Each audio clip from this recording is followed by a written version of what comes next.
Welcome to my YouTube channel, The Night Coder. So today I'm here.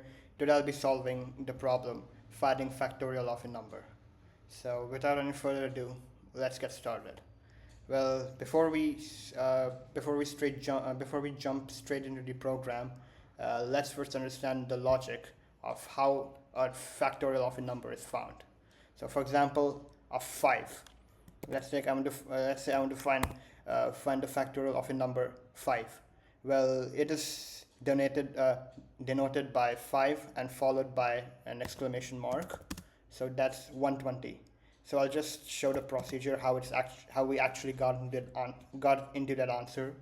It's basically 5 times 4 times 3 times 2 times 1. So basic so basically here we just while finding the factorial of a number, we just multiply the specific number, like what we want, 5 up till 1 we reach in a reverse way. Similarly, if I want to find for 4, that's going to be 4 times 3 and 2, that's going to be 24. So again, we're going to use the same way, times 3 times 2 times 1, and that's going to be 24.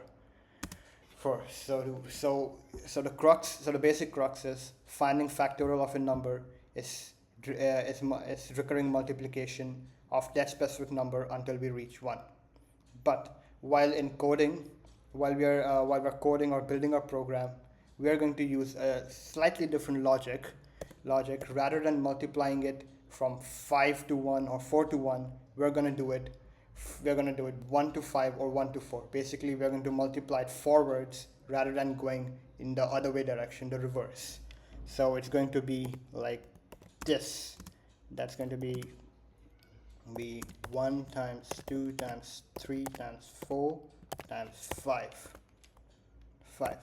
And at the end, the answer is going to be the same.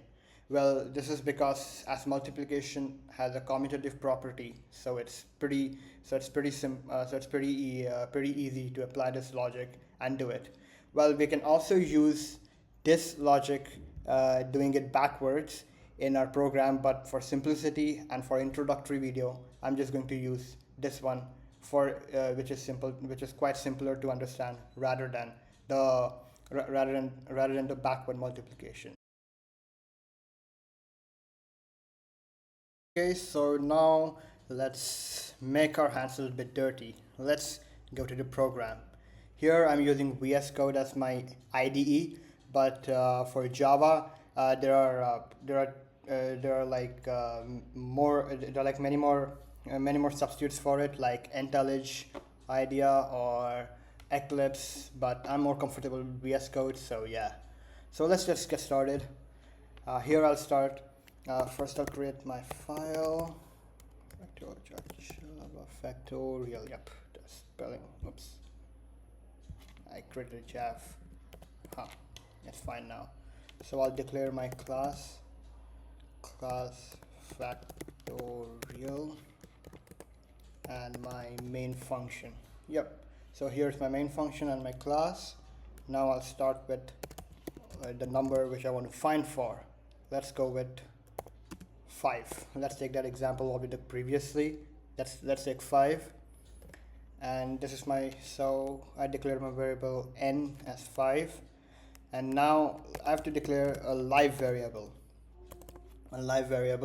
that is basically the variable which is going to be storing your values of recurring multiplication. So whenever we are multiplying, so that new answer or that new number will be updated in this variable. So I'm calling it as live variable, and here I'll start with my for loop. So my initializer will be 1. Will not use 0. Traditionally we use 0, but will not use here because in this case we are going to multiply, and if we use 0, we'll already get our answer as 0, so we'll not use that. And now my stopping condition, that will be that will be the number I want to multiply until, that is 5.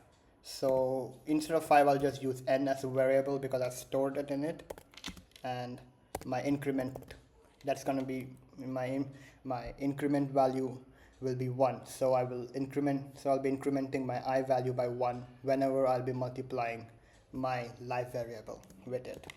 So here we go. Now live is equal to live times I. So here I got live times. So here it is. So basically my live, so as we can see here, my live variable will be updating whenever I multiply my I value, which will be iterating with a loop here. So I will just trace this code after when I'm done completing it. So I'll just print the final value as live here, and yeah, this works. So I'll run the code.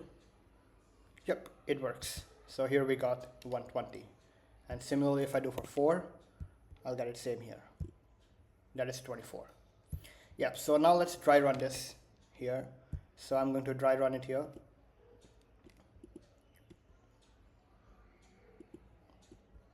So yep, let me dry run it here. So let's get, so 4. So 4 is the value of n.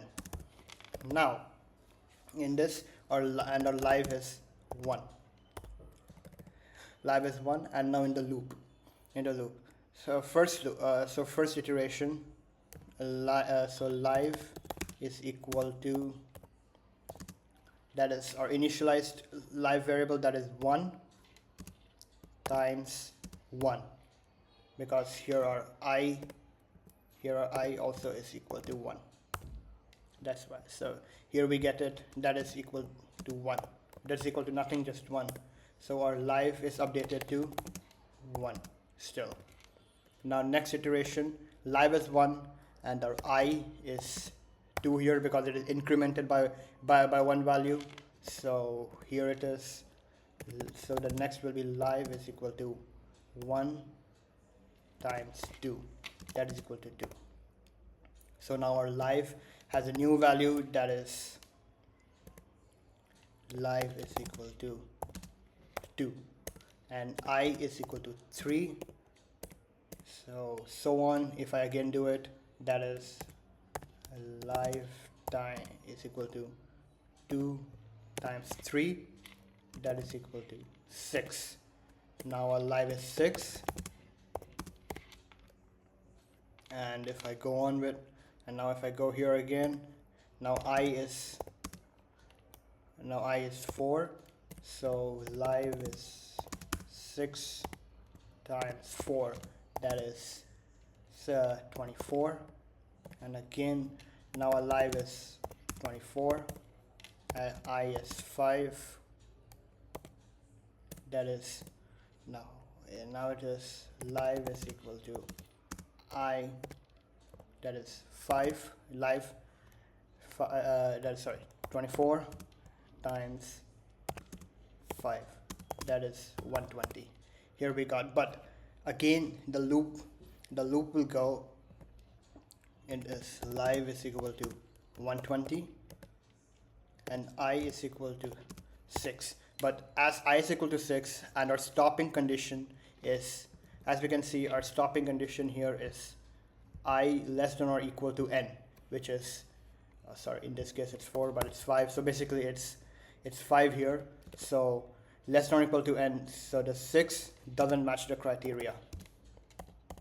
So here our loop ends, so here our loop terminates and we get our answer as 120 as a factorial. And now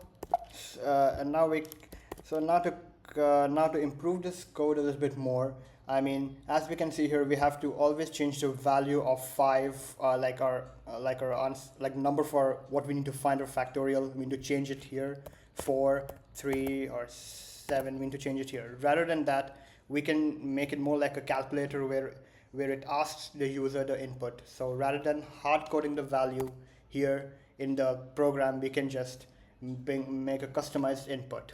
So for that, we will be using, we have to import a Java library that is util. Here we imported it, and now I'll start here. I'll declare my new scanner, and scanner SC, new scanner sys system.in, and now I'll just print a message to make the program look a little bit more fancy. To be honest, it's really not that important, but just to make program look a little bit more more nice and more presentable. So a prompt will look good. It will be, please enter a number.